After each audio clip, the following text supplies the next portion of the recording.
Boa tarde. Hoje pela manhã eu fiz uma live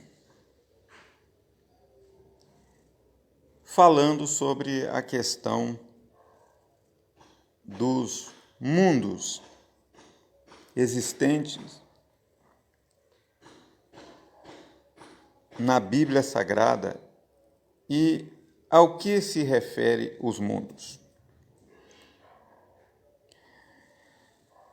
Mas agora eu gostaria de falar sobre política, igreja e sociedade, ou igreja, sociedade e política, ou vice-versa, ou igreja, sociedade e política.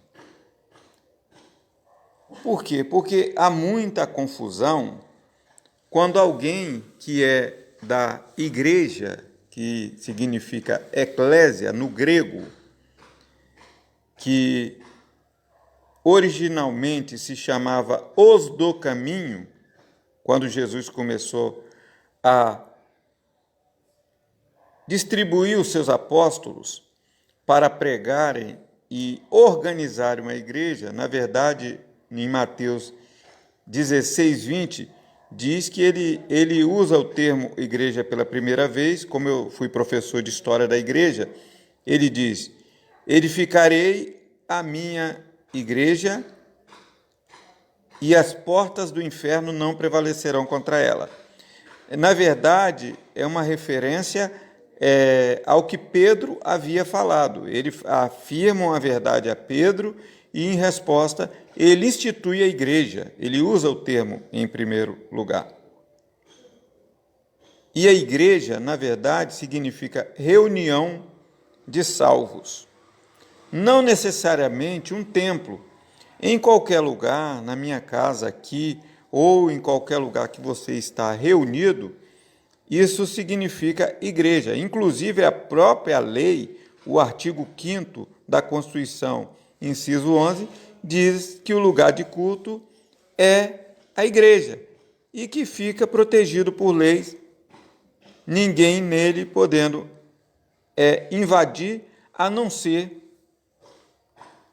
com ordem judicial ou a salvo de livrar alguém de um crime ou de uma morte. Como eu sou estudante de direito, eu sei dessa lei da inviolabilidade. Então, o que acontece? O que acontece na questão da igreja? Igreja é reunião de salvos. Pronto, ponto final. Mas vai mais além disso, porque a igreja, ela faz parte da sociedade. O que é a sociedade? A sociedade é um grupo de pessoas que se reúne sobre uma determinada norma. É um grupo de pessoas que se aglutinam e formam uma sociedade. E eles criam o que nós chamamos de etnos. O que é o etnos? O etnos é justamente aquela...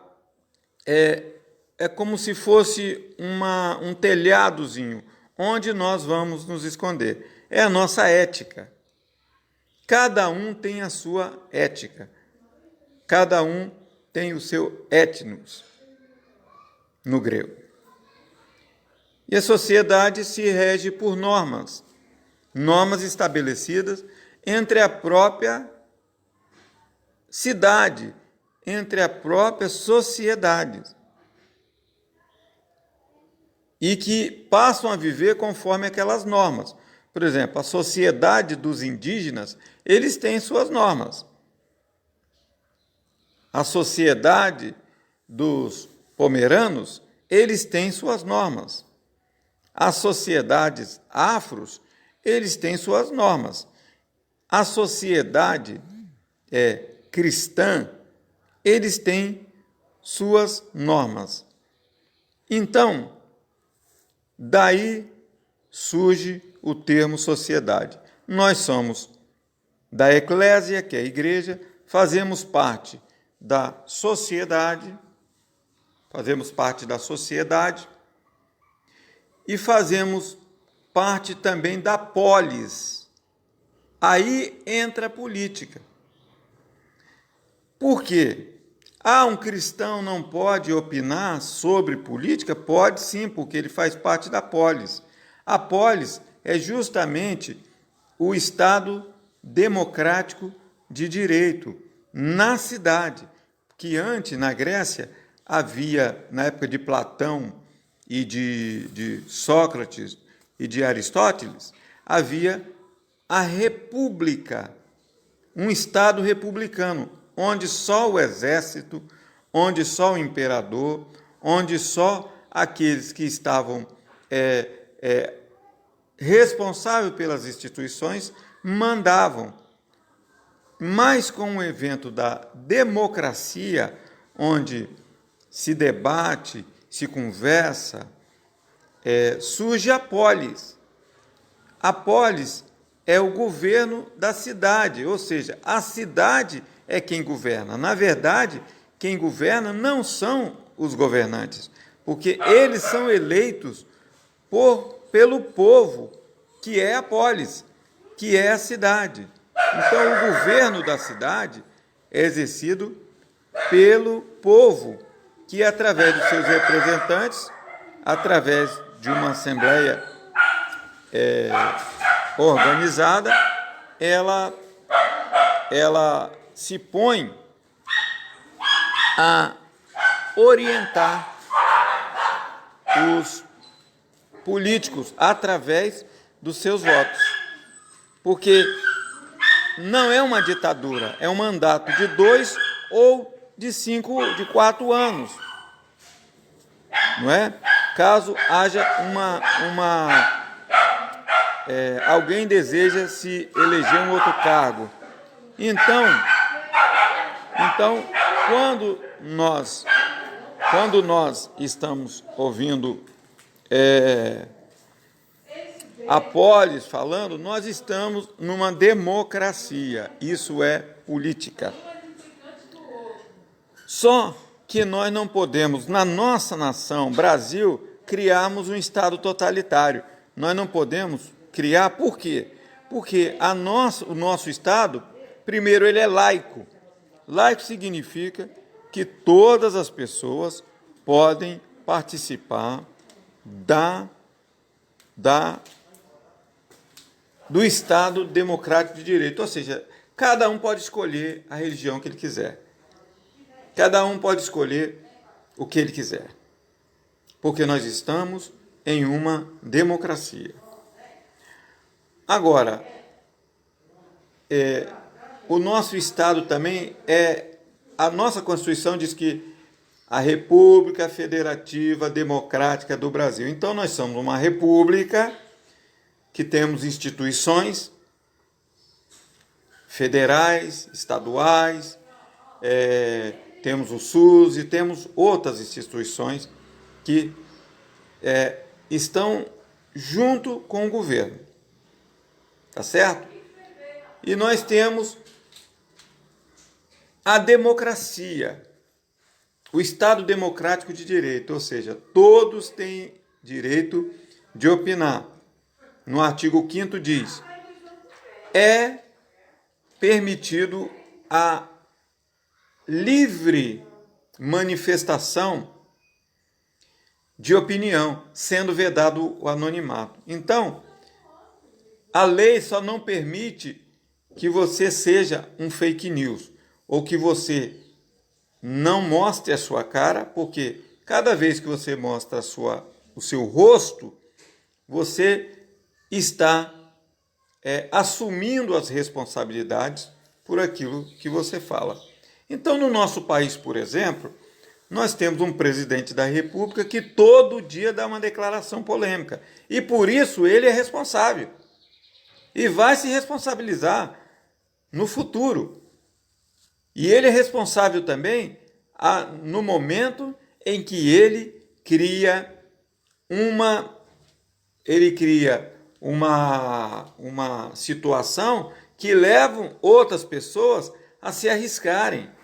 Eu tenho visto diversas pessoas que têm sofrido uma morte, porque acreditaram que não poderiam usar máscara. Como eu tenho grupos de oração e eu tenho grupos de oração, eu tenho grupos de igrejas, eu tenho grupos de política, eu tenho grupos de professores, eu tenho vários grupos que eu participo. Então, no grupo de oração, chegam muitas comunicações de pessoas que morreram. Ontem mesmo eu vi fiquei assim, muito impactado por um menino que eu peguei no colo. Ele é um garoto de 19 anos, que quando eu era pastor, fui pastor 10 anos em uma comunidade da Serra, e eu vi aquele menino nascer. Eu ganhei a sua mãe, o seu pai para Jesus, sua família para Cristo. E agora ele morreu aos 29 anos pela Covid. Era policial militar e morreu de Covid. Por quê? Porque provavelmente não respeitou o isolamento. Por quê? Porque o presidente da República, ele leva que as pessoas não venham respeitar os governadores e os prefeitos, que são pessoas que têm uma certa competência estadual ou municipal ou local para decidir. Sendo que o Planalto da República Federativa, ou seja, Brasília, é muito distante. Eu já estive lá, em Brasília, porque eu fui consagrado ministro do Evangelho ali, na cidade satélite de Taguatinga, em 1993, 3 de janeiro de 1993. Então, ali, Brasília é um planalto, é um plano no alto, ou seja, é um lugar que você sobe até chegar lá, e depois há um plano. E a capital, não a cidade satélite, se chama plano piloto, porque ela é em forma de um avião. O modelo dela é em forma de avião. Quando a gente olha no mapa, a gente vê as ruas formando um modelo de um avião. Então, no aspecto político, nós como igreja, nós como sociedade, podemos participar da polis. A polis é o quê? É a política, que no mundo grego era democrático, um Estado democrático e de direito. O que é um Estado democrático de direito? É um Estado onde nós podemos dar as nossas opiniões. Senão nós teríamos um Estado totalitário, um Estado não democrático. Nós teríamos um Estado onde todos deveriam ficar calados, ninguém poderia falar mais nada. A regime de Kim Jong-un lá na Coreia do Norte, que rivaliza com a Coreia do Sul, que fica na fronteira, onde fica a maior igreja do mundo, que é a igreja do Dr. Po Yong-Chu. Então, mas e a China? A China também, porque a China ela não tem um comunismo assim como instituição. Não, ela tem o imperialismo, porque lá é o imperador que manda. como Kim Jong-un também, na Coreia do Norte, ele também manda no Estado. Então é diferente de um regime comunista, como alguns falam, porque um regime comunista ou socialista, ele pende para o comum. O nome já diz comum, e o nome já diz socialista. Diz o quê? Social, todos têm direitos iguais. Por exemplo, nos Estados Unidos, já não é desse jeito.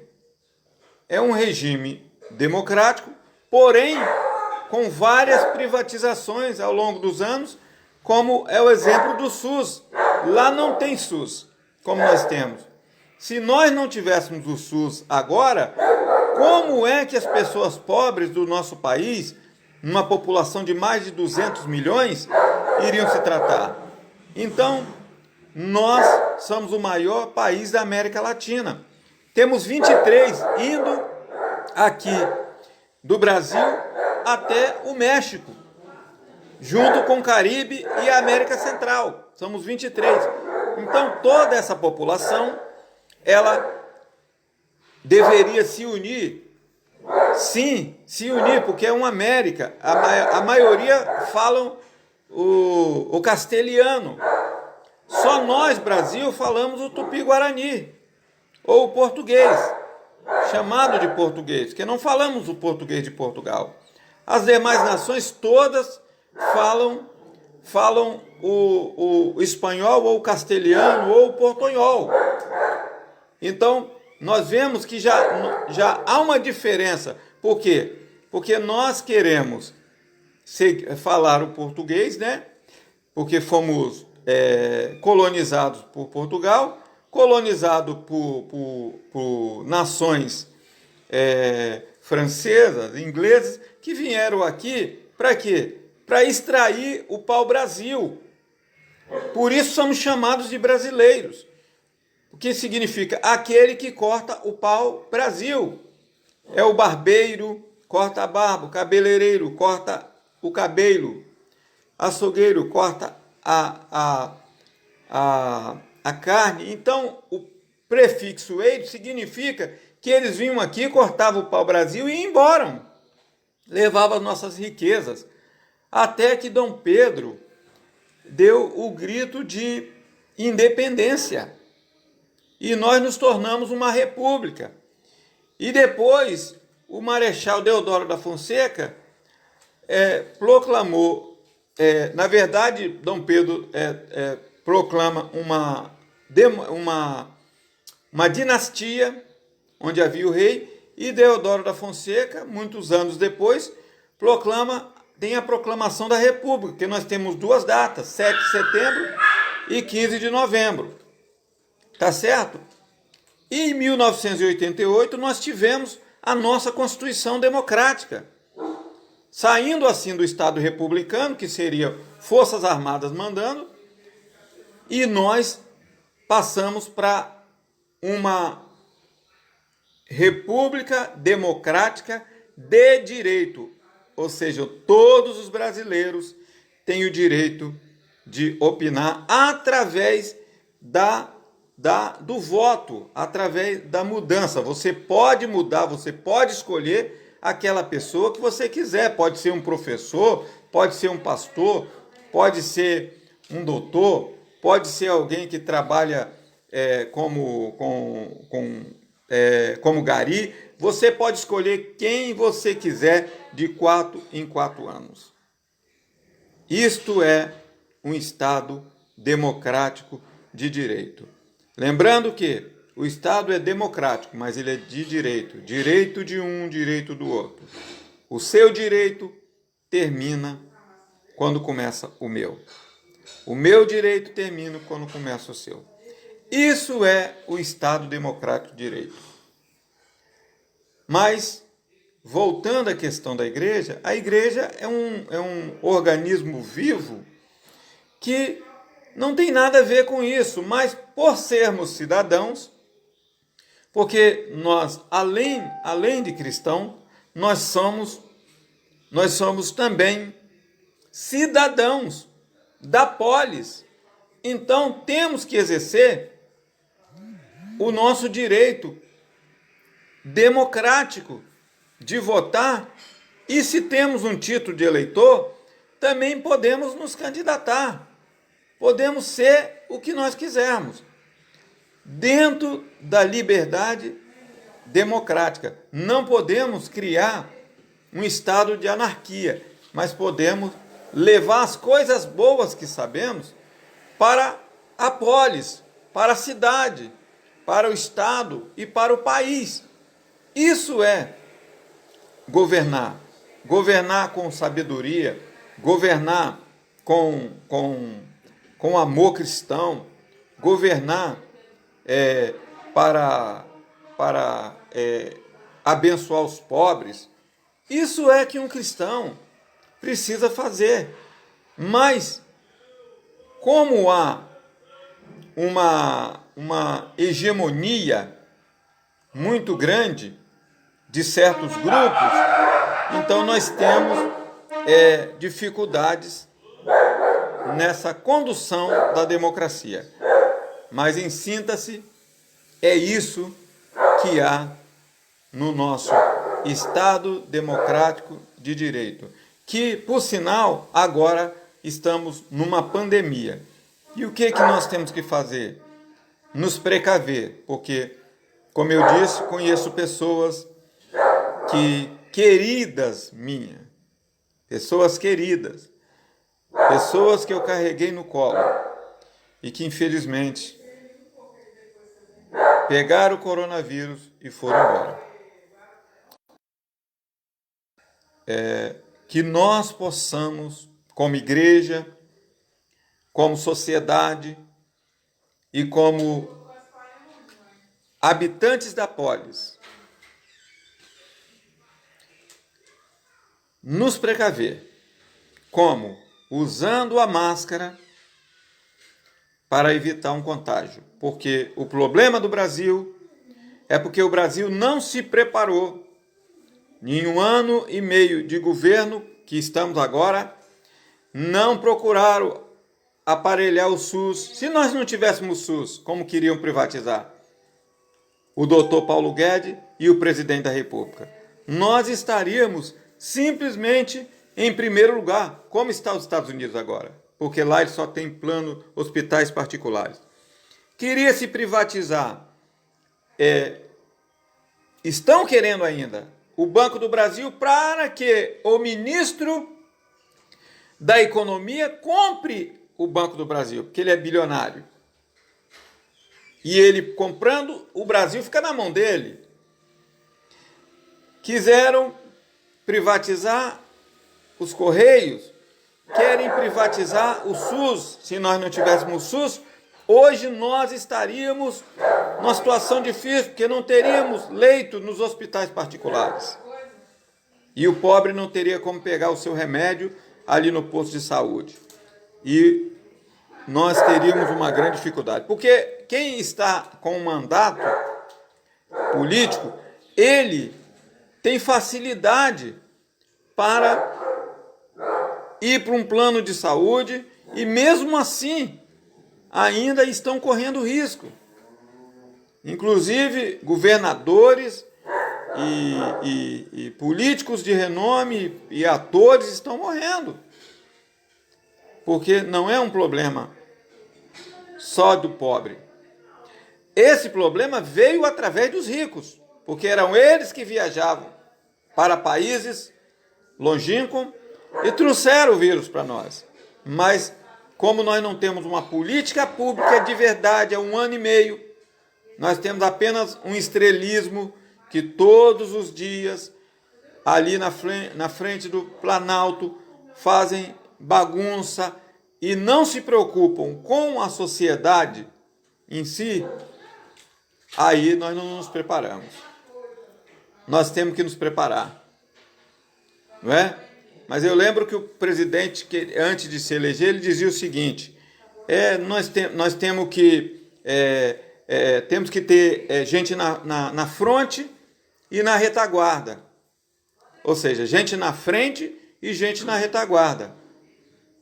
não é? Tem que estar na frente, os fortes na frente e os fracos na retaguarda. Isso é uma linguagem militar que eu conheço.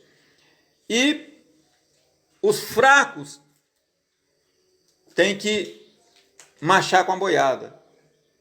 Ou seja, a minoria que não tem condição de se tratar ou que não tem plano de saúde tem que pagar o preço, tem que morrer. Porque é assim que acontece na guerra. Porque ele é uma pessoa cristalizado na guerra. Ele acha que isso é uma guerra. E que isso é uma teoria de conspiração. Então, quem não tem condição, que morra. Mas não é desse jeito. Um bom estadista, ele se preocupa com todos, com o mais rico que tem, mas com o mais paupérrimo, aquele que está nas querências e nos rincões do nosso grande país, porque há muitas pessoas que estão sofrendo. Tem pessoas que não recebeu ainda nem os R$ 600 e estão sofrendo. Talvez mora num lugar bem afastado, em uma tribo, e ainda não recebeu nada. Então, que haja mudança no nosso país, que o nosso país venha se conscientizar. E eu, posso falar, coloque máscara. Aqui em casa nós já estamos há 2 meses no distanciamento social, porque há uma diferença entre distanciamento social e isolamento social. Quando você se distancia, você está evitando. Quando você pega a doença, você já tem que ficar isolado. Muitas vezes da própria família. E aí é que é terrível. É desse jeito que acontece. Então nós temos que evitar chegar a esse nível. A chegar a este nível, por quê? Porque não há, agora sim, os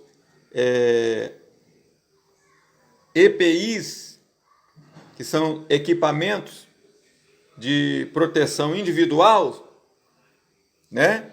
Que antes não tinha, e muitos enfermeiros e médicos morreram, porque não havia aquelas proteções como se fosse assim, uma proteção de plástico, além de uma máscara, uma proteção, porque tem que preservar a vida dessas pessoas que estão na frente do combate contra a doença. O inimigo agora é coronavírus. Não é o presidente da República ficar todo dia incentivando pessoas e criando problema com o governador, com o prefeito, com isso, com aquilo. E dizer que a imprensa do mundo todo... Eu vi uma reportagem onde uma pessoa perguntava: a sua imagem está muito ruim, desgastada. Em outros países, ele disse: a imprensa do mundo todo é comunista. Então quer dizer que o mundo todo é comunista? Onde é que tem comunismo no Brasil? Nós não temos comunismo, nós temos liberdade para andar. Nós não temos nada aqui de comunismo. Nós somos um país de liberdades democráticas e as pessoas fazem o que eles querem. As pessoas pulam carnaval, as pessoas fazem o que eles querem. Eles dançam, eles pulam, dançam funk. E é isso que acontece no nosso país. Agora, como cristãos, o que nós temos que fazer por essas pessoas? Nós temos que orar. Nós temos que pedir a Deus que os abençoe. E que como eu, há 37 anos atrás, me encontrei com Cristo, eles também possam ter uma experiência com Cristo. Isso não é difícil de entender. Jesus nunca forçou barra de ninguém. Jesus nunca obrigou pessoas a o seguirem. É a própria pessoa que deve ter consciência disso. Que Deus abençoe a todos e que nós possamos ter uma igreja abençoada, uma sociedade abençoada, e uma polis abençoada, uma cidade, um estado e um país abençoado. Eu volto, se Deus permitir.